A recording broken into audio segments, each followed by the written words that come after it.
Hello students. हम फिर से वापस आ गए हैं परसेंटेज को लेकर।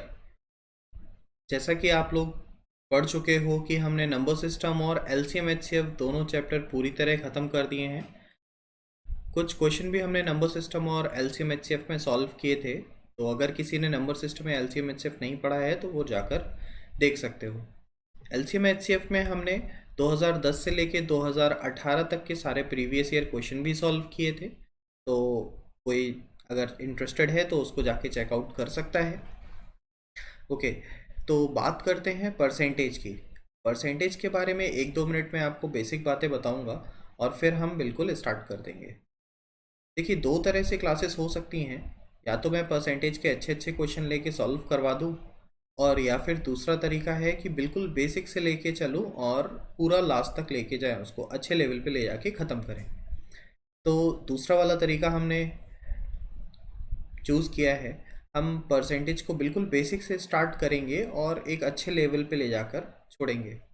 आप ऐसे भी समझ सकते हो कि जिन स्टूडेंट्स ने परसेंटेज अब तक एक बार भी नहीं पढ़ा है, एक बार भी परसेंटेज नहीं पढ़ा है, कहीं पर भी नहीं पढ़ा है, तो वो यहाँ से पूरी तरह परसेंटेज सीख सकते हैं। परसेंटेज की लगभग हम 5 से 6 क्लासेस करेंगे पूरे हफ्ते भर में, और पहली क्लास से बिल्कुल बेसिक से स्टार्ट करेंगे और 5 या 6 क्लास के बाद परसेंटेज में ऐसा कुछ भी नहीं बचेगा जो आपको नहीं पता हो या नहीं आता हो। उसके बाद आप क्वेश्चन सॉल्व करेंगे तो आप देख रहे होगे ईजिली आप क्वेश्चन सॉल्व कर पा रहे होगे बहुत अच्छे तरीके से।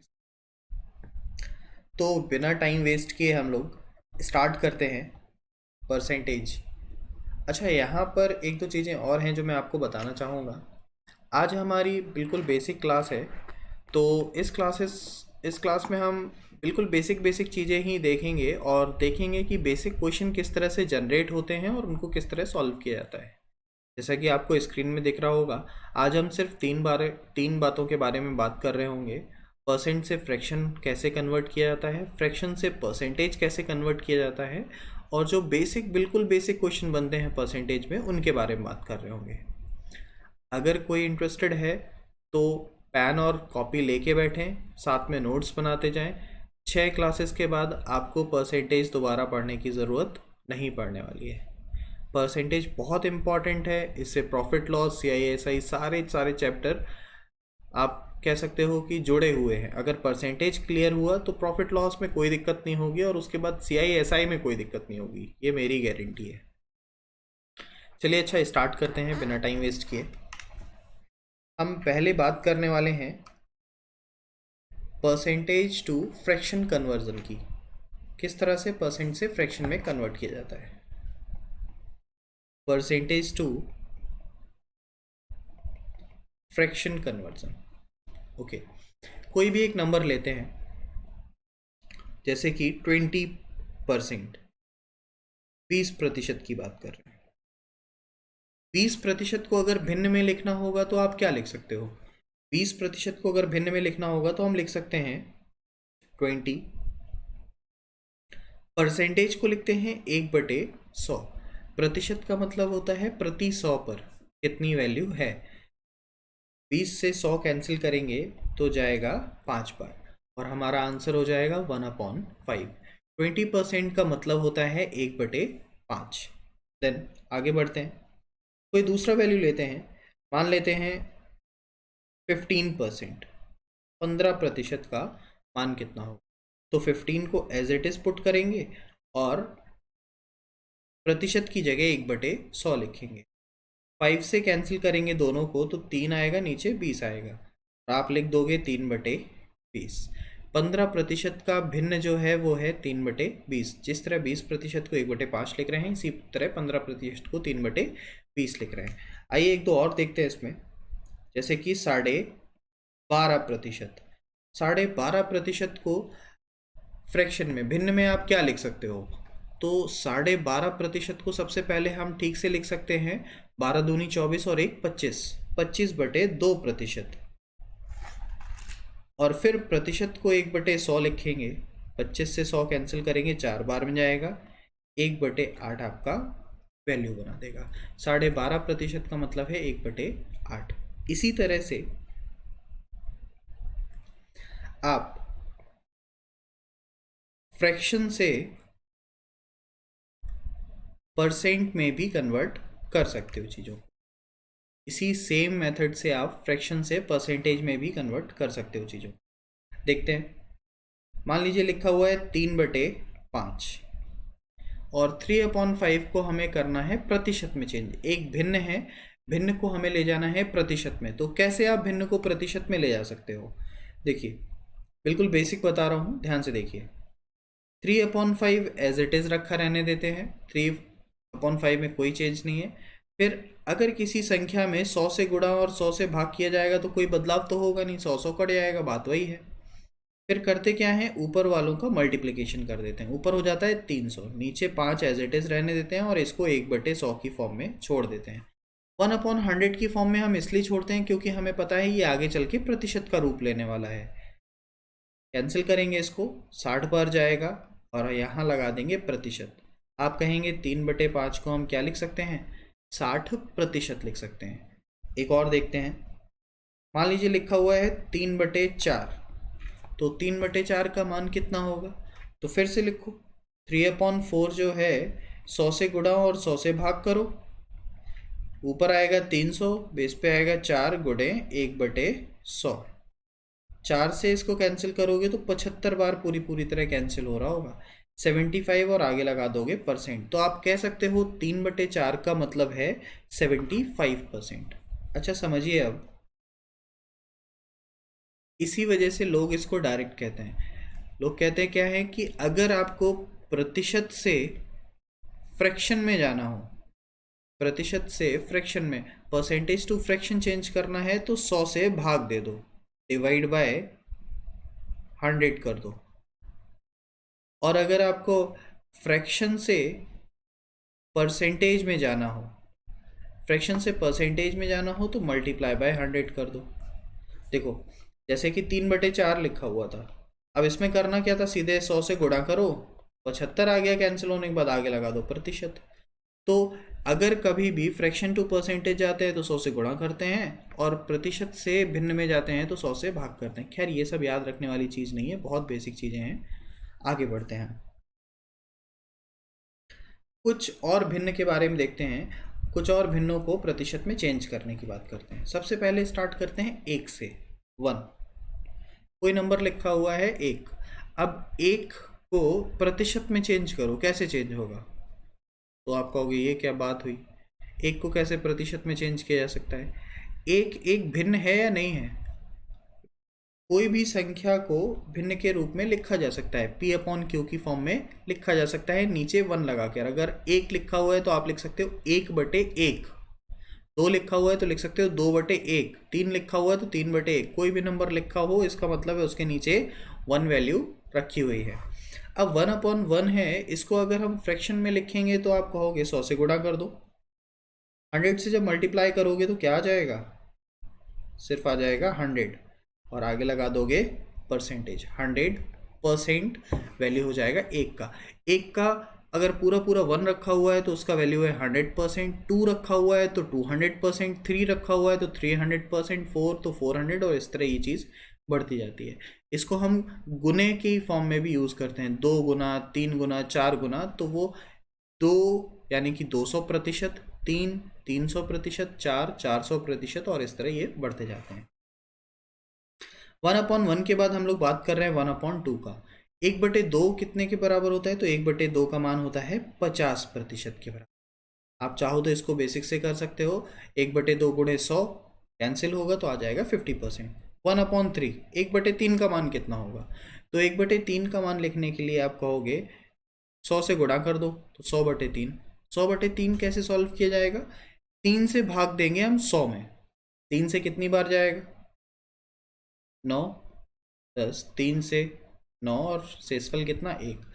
इसको लिखा जा सकता है ठीक से 33 सही 1/3, और हमने लिख दिया 1/3 जो है वो 100/3 लिखेंगे और उसको लिख सकते हैं 33 सही 1/3%। इसी तरह 1/4 को आप लिख सकते हो 100/4। 100/4 को लिखा जाता है 25%। 1/5 को लिख सकते हो 100/5, 100/5 को लिखा जाता है 20%। 1/6 को लिख के बताओ जरा, क्या लिख सकते हो? 1/6 को 1/6 को क्या लिख सकते हैं हम? 1/6 को हम लिख सकते हैं 100/6। 6 से 100 में भाग दोगे तो वैल्यू आएगा आपके सामने 16 सही 2/3%। जब 1/6 से 6 से आप 100 में डिवाइड करोगे तो 16 से ही 2/3% आएगा। इसी तरह 1/7 का मान होगा 100/7। 100/7 का मतलब है 14 सही 2/7%। फिर आगे बढ़ते हुए 1/8। 1/8 को लिखोगे तो 100/8। सॉल्व करोगे तो आएगा 12 1/2%। 1/9, 1/10 और 1/11। तीन के बारे में बात और करते हैं। 1/9 का मतलब होता है 11 सही 1/9%। 1/10 का मतलब होता है पूरा पूरा 10%। और 1/11 का मतलब होता है 9 सही 1/11%।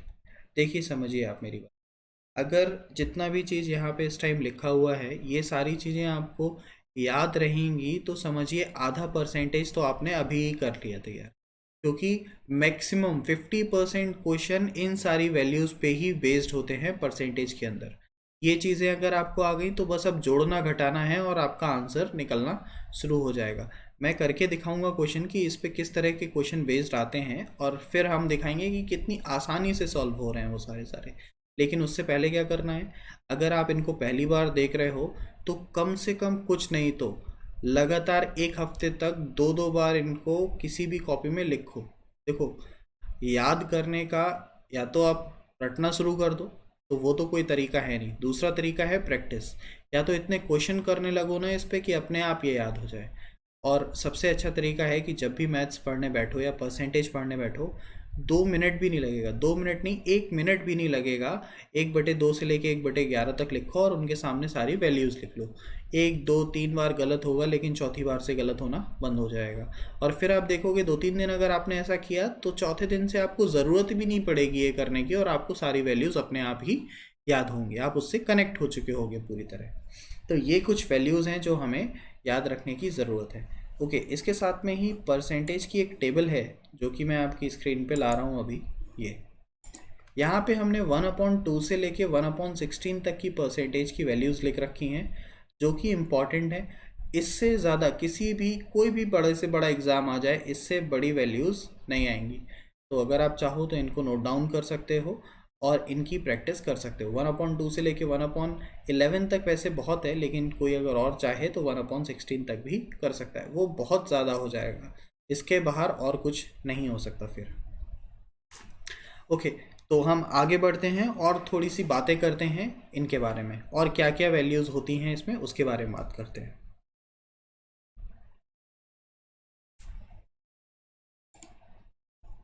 चलिए देखिए, हमने बात की 1/2 की, 1/2 की।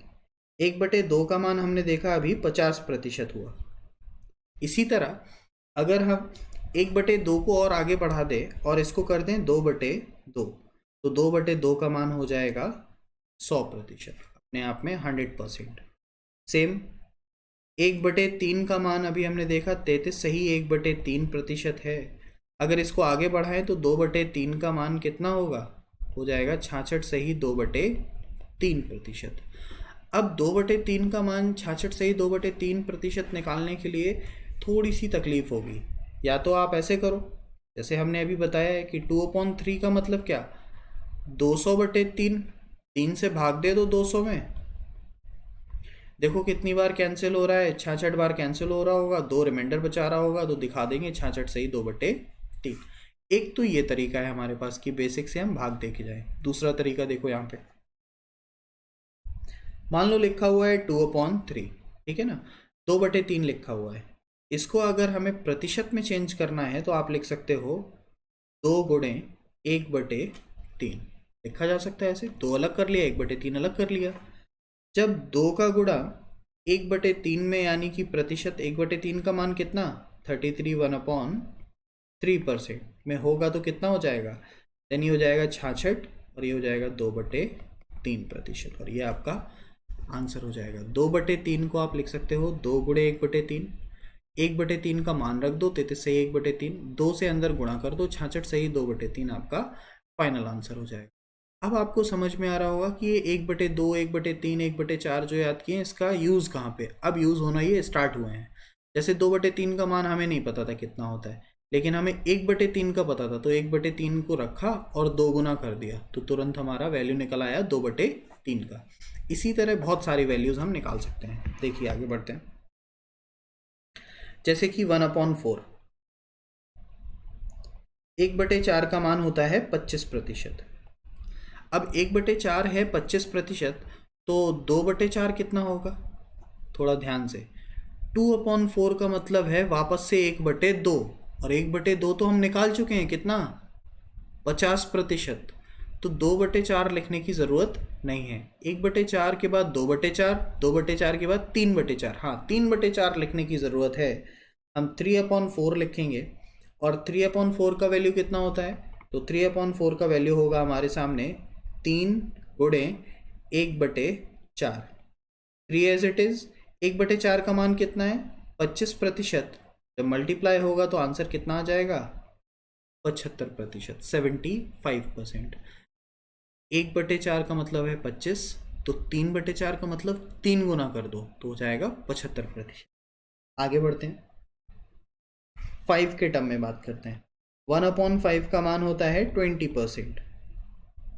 आपको बताना है 2/5 का मान, 3/5 का मान, 4/5 का मान, कितना कितना हो जाएगा। 2/5 का मान पहले वाले का 2 गुना। जैसे देखो 1/5 20%, 2/5 का मतलब बस 2 गुना कर दो, 3/5 का मतलब 3 गुना कर दो, 4/5 का मतलब 4 गुना कर दो। और ये सब 2 गुना 3 गुना 4 गुना करना किसका है, 20% का, जितना मान उसका होता है। बेस वैल्यू देखो, उसके हिसाब से मान देखो कितना होगा, और उसका डबल ट्रिपल 4 गुना करते चले जाओ। जैसे कि 20 का 2 गुना करोगे तो आप लिखोगे 40%, 3 गुना करोगे तो 60%, और 4 गुना करोगे तो 80%। ये 1/5, 2/5, 3/5 और 4/5 के मान होंगे हमारे सामने। इसी तरह थोड़ा सा अब ध्यान से देखिएगा, 1/6 का मान कितना, 16 से ही 2/3%। ये हम निकाल चुके हैं, हमको ये पूरी तरह से पता है। अगर 1/6 का मान 16 से ही 2/3% है, तो 2/6 कितना, कहोगे 2 गुना कर दो, लेकिन 2 गुना करने की ज़रूरत नहीं है, समझो। 2/6 का मान है 1/3, कैंसिल आउट होगा ना 2 और 6, तो आ जाएगा 1/3। 1/3 का मान हम देख चुके हैं 33 से 1/3%, मतलब निकालने की ज़रूरत नहीं है। 3/6 का मान, तो 3 और 6 कैंसिल होंगे तो कितना, 1/2, और 1/2 का मान कितना, 50%। और आगे बढ़ते हैं, 4/6 का मान, 4/6 का मान 2/3, 2/3 का मान होता है 66 से ही 2/3%। और आगे बढ़ते हैं, 5/6, यस 5/6 अब नहीं कैंसिल होगा, तो 5/6 का हमें मान निकालना पड़ेगा, 5/6। 5/6 का मान निकालने के लिए दो तरीके हैं, या तो 500/6 करो और आगे प्रतिशत लगा दो सॉल्व करके कितना आ रहा है, और या फिर एक तरीका अभी हमने सीखा 5/6। थोड़ा सा ध्यान दीजिएगा, यहाँ पे काफ़ी बच्चे गलती करते हैं। इसको हम लिखते हैं 5 गुणे 1/6, 5 गुणे 16 से ही 2/3%, ऐसे ही तो लिखेंगे। और जब 5 से अंदर मल्टीप्लाई करेंगे तो 80, और 5 से गुणा करेंगे तो 10/3%। तो कह देंगे 80 से ही 10/3% मान हो जाएगा 5/6 का। पर क्या ये सही है, नहीं ये सही नहीं है। देखो ध्यान से, यहाँ पर जो मान आता है वो एक उचित भिन्न होती है, प्रॉपर फ्रैक्शन होता है। प्रॉपर फ्रैक्शन का मतलब जिसका मान ऊपर वाला छोटा हो, लेकिन यहाँ तो उल्टा है, यहाँ तो नीचे वाला ही मान छोटा है, ऊपर वाला मान बड़ा है। तो ये अभी अनुचित भिन्न है, इनप्रॉपर फ्रैक्शन है, इसको हमें इम्प्रॉपर से प्रॉपर में चेंज करना पड़ेगा। चेंज कैसे करते हैं, भाग देकर। देखो इस पूरे 80 से ही 10/3 को ठीक से सॉल्व कर रहा हूँ, और देखो कैसे कैसे फ्रैक्शन के अंदर चीज़ें टूटती हैं। सबसे पहले तो ये समझो, कोई भी मिश्रित भिन्न लिखी होती है तो उसके बीच में एक प्लस का साइन होता है। इसको लिख सकते हो 80/10/80 प्लस 10/3, और आगे फ्रैक्शन का साइन, ठीक है। इसके बाद जब आप 10/3 को सॉल्व करोगे, साइड में सॉल्व कर ले रहे हैं 10/3 को, 3 से भाग दोगे 10 में, 3 बार जाएगा 9 और शेषफल 1। तो आप लिखोगे 10/3 को लिखा जा सकता है 3 सही 1/3%। और आप इसको ठीक से लिखोगे तो कहोगे 80 का 80 वैसे ही रहेगा, ये रहेगा 3 सही 1/3%। और जब दोनों आपस में जुड़ जाएंगे तब फाइनल आंसर होगा आपके सामने। फाइनल आंसर मैं ऊपर साइड लिख रहा हूँ यहाँ पर। फाइनल आंसर होगा आपका 5/6 का 83 कंप्लीट 1/3%। 5/6 को लिखा जा सकता है 83 1/3%। 80 सही 10/3 गलत है क्योंकि वो इम्प्रॉपर फ्रैक्शन है, हमें उचित भिन्न में जवाब देना होगा। तो 83 सही 1/3% हमारा फाइनल आंसर होगा। 5/6 को सॉल्व करने के एक दो और तरीके हैं। देखो हम बिल्कुल बेसिक से चलने वाले हैं, इसलिए मैं सारी चीज़ें बताता हुआ चलूँगा। बिल्कुल छोटी छोटी चीज़ें भी यहाँ पे नहीं छोड़ने वाला हूँ, सारा कुछ बताता हुआ चलूँगा। हो सकता है आप लोगों को पता हो, अगर पता है तो रिवाइज़ करो, क्योंकि बेसिक क्लास चल रही है तो बिल्कुल सारी चीज़ें हम लेके चल रहे होंगे। एक बार फिर से बात करते हैं 5/6 की और फिर थोड़ा सा आगे बढ़ेंगे। ध्यान दो, 5/6। अभी हमने इसका मान निकाला और मान हमारे सामने निकल के आया 83 सही 1/3%। और आपने देखा इसका मान हम दो तरीके से निकाल सकते हैं, या तो 500/6 करके निकाल लो, और या फिर 5 × 1/6 करके निकाल लो। एक और तरीका है इसका मान निकालने का, बहुत सही तरीका है।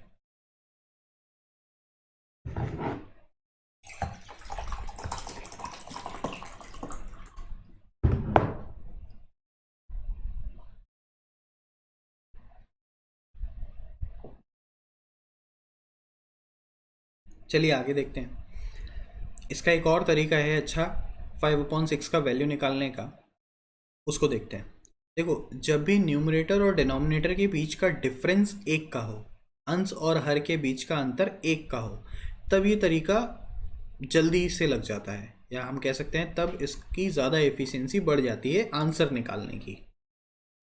जैसे 5/6 है, 5/6। तो 5/6 को क्या हम इस तरह लिख सकते हैं, 6/6 - 1/6। 5/6 को क्या हम लिख सकते हैं, 6/6 - 1/6। आप कहोगे हाँ लिख सकते हो, 5/6 बराबर होगा 6/6 - 1/6। सॉल्व करो तो 5/6 आ जाएगा, बिल्कुल लिख सकते हैं हम। फिर हम कहेंगे ओके, अगर इस तरह लिख सकते हैं तो इनके मान बताओ। 6/6 किसी भी संख्या ऊपर नीचे रखी हो तो उसका मान 1, 1 का मान 100%, ये लिखा हुआ है 100%। और 1/6 का मान तो जानते ही हम, 16 सही 2/3%। 100% - 16 सही 2/3%, ये हो गया हमारा वैल्यू। अब अगर आपने 100 में से 16 सही 2/3 घटा दिया तो आपका आंसर तुरंत निकल के आ जाएगा 5/6 का कितना होता है। लेकिन रुकिए, देखिए कि किस तरह से किसी भी संख्या से एक मिश्रित भिन्न को घटाया जाता है, वो समझिए, वो ज़्यादा ज़रूरी है यहाँ पे। आंसर तो हम निकाल ही लेंगे। सुनिए, लिखा हुआ है 100। जब कभी भी किसी भी भिन्न को घटाना हो किसी भी संख्या में, किसी भी मिश्रित भिन्न को, तो आगे जो नंबर दिया गया हो उससे एक बढ़ाकर घटाओ। मैं आपको डायरेक्ट बता रहा हूँ किस तरह आंसर डायरेक्ट लिखना है। 100 से 16 को ना घटा के 100 से 17 को घटाओ। 100 में से 17 जाएगा तो बचेगा कितना, तो बचेगा 83, ठीक है, 83। और फिर जो भिन्न दे रखी है हमें 2/3, इन दोनों के बीच का अंतर कितना है, 1। ऊपर रखो 1, बेस पर उतना ही रहेगा जितना हमेशा बेस पर होगा, 3। और ये आपका फाइनल आंसर बना देगा 83 सही 1/3। 5/6 का मान होगा 83 कंप्लीट 1/3। देखो मुझे पता है कुछ लोगों को नहीं समझ में आया होगा, एक दो एग्जाम्पल और करते हैं इसके। देखो यहाँ पे जल्दी से, मान लो लिखा हुआ है 70 में से जा रहा है 25 सही 3/17। आपसे पूछ रहा है बताओ आंसर कितना। तो 70 में से कितना घटाएंगे? 70 में से 25 नहीं घटाएंगे, अब 70 में से हम घटाएंगे 26। 70 में से अगर आप 26 घटा दोगे तो बचेगा कितना? 44। 70 में से 26 जाएगा तो बचेगा 44, और फिर इन दोनों के बीच का अंतर 14। 17 में से 3 गया तो बचा कितना? 14। तो ऊपर आ जाएगा 14 और नीचे आ जाएगा 17। ये हो जाएगा आपका फाइनल वैल्यू। मैं आपको बता रहा था किस तरह से आपको एक मिश्रित भिन्न को एक नेचुरल नंबर में से माइनस करना है। 70 में से हमें 25 3/17 घटाना था, तो हमने 25 ना घटा के कितना घटाया? 26, और फिर दोनों के बीच का डिफरेंस, और वो आपका वैल्यू आंसर बना देगा। अभी बहुत सारे क्वेश्चन इस तरह से हम करेंगे तो चीज़ें क्लियर होती चली जाएंगी। ओके, 6 तक की बात कर चुके हैं हम। बेस पर आगे बढ़ते हैं और बात कर रहे हैं 7 की। 1/7, 1/7 मान कितना लिखा था? 14 से ही 2/7%। 2/7 का मान बताओ कितना? 3/7 का मान, 4/7 का मान बताओ कितना, और 5/7 का मान बताओ कितना? ये सारे मान जल्दी से बताओ। 1 मिनट का वेट कर रहा हूँ और फिर हम इनको सॉल्व करेंगे। जल्दी से मान बताइए इन सब के कितने कितने कितने आ रहे हैं, फिर हम आगे बढ़ें।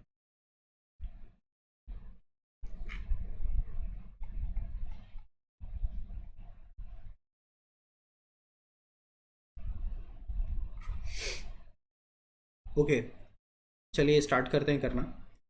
1/7, 14 से ही 2/7, तो 2/7 का मतलब 2 गुना हो जाएगा। 2 गुना करने का मतलब 14 से ही 2/7 का 2 गुना, तो 14 दूनी 28। 2/7 हो जाएगा 4/7। 28 से ही 4/7%।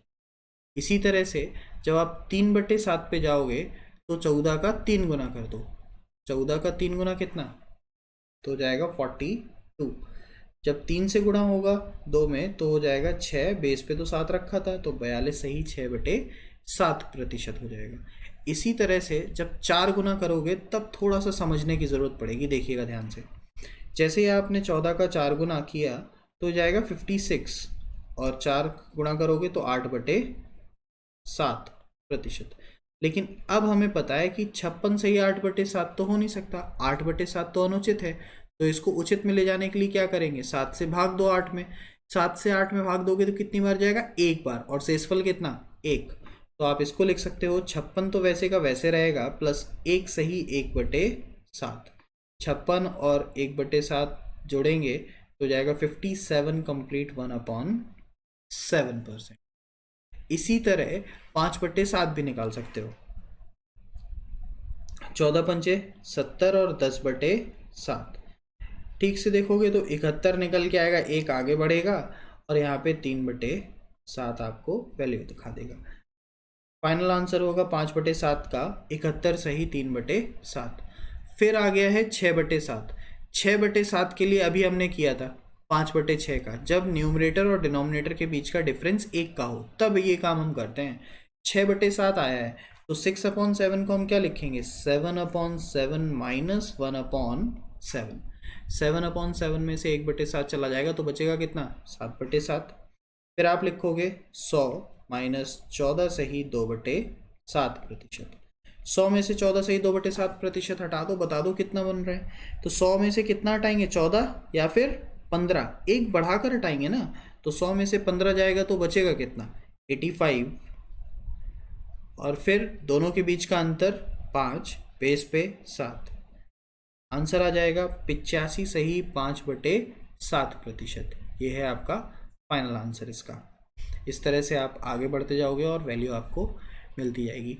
7 के बेस पर हमने सारी वैल्यूज़ निकाल ली हैं, 1/7 से लेके 7/7, तो 100% होगी। 6/7 हो जाएगी 85 5/7, और इस तरह सारी वैल्यूज़ आपके सामने हैं। देखो ये सारी वैल्यूज़ फर्स्ट टाइम तो हम निकालेंगे, लेकिन ट्राई करेंगे जब दूसरी तीसरी बार हमें वैल्यूज़ रखने का मौका मिले तो हम डायरेक्टली रखें, ये सब निकालने का बार बार झंझट नहीं करें, क्योंकि थोड़ा सा हेक्टिक होता है। इसीलिए कहता हूँ जितनी बार प्रैक्टिस करोगे, जितनी बार इन वैल्यूज़ को अपने हाथ से लिखोगे, उतना ज़्यादा याद होता चला जाएगा। चलिए आगे बात करते हैं, थोड़ा सा और आगे बढ़ते हैं, और अब बात कर रहे हैं 8 के बेस पर क्या क्या चीज़ें होती हैं। तो सबसे पहले होता है 1/8। 1/8 का मान होता है 12.5%। 2/8 का मान कितना? तो कहोगे 2/8 तो लिखा ही नहीं जा सकता। क्यों नहीं लिखा जा सकता? क्योंकि 2/8 तो कट के कितना बनाएगा? 1/4। और 1/4 का मान कितना होगा? तो कहोगे 25%। या आप ऐसे भी कह सकते हो 12.5 का 2 गुना कर दिया तो कितना हो गया? 25%। 3/8 कितना? 3/8। फिर से सॉल्व करोगे 3/8 तो आएगा 37 कंप्लीट 1/2%। 37 कंप्लीट 1/2%। 4/8 सॉल्व करोगे तो आएगा 1/2 और यह आएगा पूरा का पूरा 50%। 5/8 सॉल्व करोगे यहाँ पे, मैं डायरेक्ट वैल्यूज लिख रहा हूँ। 1/8 से स्टार्ट कर रहे हैं, 12.5%। आगे बढ़ेगा तो इम्पॉर्टेंट वैल्यू 3/8, 37 कंप्लीट 1/2%। फिर आएगा 5/8, 5/8 होगा 62 कंप्लीट 1/2%। और फिर होगा 7/8। देखो 8 के बेस पर ये 4 वैल्यूज ही पूछेगा, 2/8 नहीं पूछेगा, 4/8 नहीं पूछेगा और 6/8 नहीं पूछेगा, क्योंकि ये सारी वैल्यूज आप ऑलरेडी पहले निकाल चुके हो। तो 8 के बेस पे हमारे सामने 4 वैल्यूज बन रही हैं। 7/8 का मान कितना हो जाएगा? तो हो जाएगा 87 कंप्लीट 1/2%। ये होंगी आपकी सारी की सारी वैल्यूज। आप चाहो तो इनको डायरेक्टली देख सकते हो या बेसिक से भी निकाल सकते हो। 9 के बेस पर और बात करते हैं। अगर बेस 9 हो तो वैल्यूज क्या क्या हो सकती हैं? 1/9। 1/9 का मतलब 11 से ही 1/9%। सबसे आसान है 9 के बेस पे मान निकालना। देखना कितनी जल्दी निकलते चले जाएंगे। 2/9 का मान निकालेंगे, 3/9 का मान निकालेंगे, 4/9, 5/9, 6/9, 7/9 और आखिरी निकालेंगे 8/9 का मान। देखो 1/9 का मान होता है 11 से ही 1/9%। इसी तरह 2/9 का मान हो जाएगा 22 से ही 2/9%। जहाँ पे 1 1 है ना, वहाँ पे 2 2 कर दो। जब 3/9 का मान आ जाए तो 33 से ही 3/9%। ध्यान से देखो, 33 से ही 3/9 तो 3 और 9 कटेगा और इसको लिखोगे 33 से ही 1/3%। 33 कंप्लीट 1/3। और ये मान किसका होता है? ये मान होता है 1/3 का। 3 और 9 कटेगा तो आएगा कितना? 1/3। 1/3 का मान लिखा आपने 33 से ही 1/3%। 4/9 की बात करोगे तो 44 से ही 4/9%। 5/9 55 से ही 5/9%। 6/9 तो 66 से ही 6/9%। 77 कंप्लीट 7/9%। और इसी तरह होगा 88 कंप्लीट 8/9%। फाइनली लास्ट वैल्यू होगा 9/9, जो कि पहुंच जाएगा अपने आप में 100% के। तो इस तरह हमने 1/9 तक के सारे मान निकाल लिए। अब आता है अगला 10 के बेस पर। 1/10, 1/11, 1/12, सॉरी 1/10, 2/10, 3/10। तो 10%, 20%, 30, 40, 50, 60, 70, 80, 90, 100 तक आगे बढ़ते हुए चले जाते हैं। अभी तक हमने वैल्यूज निकाले जब हमारे पास न्यूमरेटर छोटा होता था और डिनोमिनेटर बड़ा होता था, तो हम वैल्यूज किस तरह निकाल रहे थे वो आपने देखा। जितना वैल्यू अभी तक हमने निकाला है, अगर इसको ही आप बार बार रिवाइज करोगे तो इससे ज़्यादा आपको किसी चीज़ की ज़रूरत नहीं पड़ने वाली है। चलिए कुछ और अलग से फ्रैक्शंस देख लेते हैं जिनके वैल्यूज हमें निकालने हैं। जैसे कि मान लीजिए लिखा हुआ है 11/7। इसका मान बताओ कितना होगा? 11/7 का लिखा हुआ है 31/6। ठीक है, और लिख रहा हूँ, मान लो लिखा हुआ है 21/7। एक और लिखते हैं 28/5। इन सब के मान बताने हैं हमें, भिन्न में कितने होंगे। देखते हैं ध्यान से। देखिए सबसे पहले बात कर रहे हैं 11/7 की। इसको थोड़ा सा नीचे लिखते हैं, 31/6। बात कर रहे हैं हम 11/7 की। 11/7 को कैसे सॉल्व करोगे? तो 11/7 अभी अनुचित भिन्न है, इसको पहले उचित भिन्न में चेंज करो। 7 से भाग दोगे 11 में तो लिखोगे 1 सही 4/7 प्रति। सॉरी प्रतिशत नहीं आएगा, भिन्न में ही रहेगा अभी ये। फिर कहोगे एक जो है वो 100% को दिखाता है, बीच में प्लस का साइन होता है, और 4/7 कुछ याद आ रहा है? अभी 4/7 हम कितना लिख के आए हैं ऊपर? 4/7 का मान कितना लिख के आए हैं, याद आ रहा है कुछ? चलो एक बार देखते हैं। 4/7 का मान हम लिख के आए हैं 57 कंप्लीट 1/7। तो 4/7 का अगर मान आपको डायरेक्टली पता है तो आप उठा के यहाँ पे वैल्यू पुट कर सकते हो, 57 कंप्लीट 1/7। दोनों आपस में जुड़ जाएंगे और 11/7 का मान निकल के आ जाएगा 157 कंप्लीट 1/7%। अगर न्यूमरेटर ऊपर वाला वैल्यू यानी कि अंश बड़ा होता है हर से, डिनोमिनेटर से, तो हमेशा 100% के ऊपर का मान आ रहा होता है। जैसे कि 31/6 की बात करते हैं, 6 से भाग दोगे आप 31 में, कितनी बार जाएगा? 5 बार जाएगा। 5 5 से ही 1/6 शेषफल बचेगा 1, और आप इसको लिख सकते हो 1/6। अब आप कहोगे 5 को क्या लिखा जा सकता है? पूरा पूरा 500 लिखा जा सकता है। मैंने आपको बताया था 1 यूनिट 100 के बराबर, 2 यूनिट 200, 3 यूनिट 300, 400, 500, इस तरह ये चलती रहती है। तो 5 यूनिट का मान होगा 500 प्लस बीच में 1/6। 1/6 का वैल्यू हो जाएगा 16 सही 2/3%। जब आप इन दोनों को जोड़ोगे तो फाइनल आंसर होगा 516 सही 2/3%। 31/6 का जो मान होगा प्रतिशत में वो होगा 516 सही 2/3%। इसी तरह 7 से 21 कटेगा कितनी बार में? 3 बार में, और 3 का सीधा सीधा मान हो जाएगा 300%। फ्रैक्शन में कुछ भी नहीं है तो पूरा पूरा मान होगा 300%। 5 से कटेगा ये, 5 सही 3/5, तो 5 का मान होता है 500 प्लस 3/5 का मान होता है 60%, और आपका आंसर आ जाएगा 560%।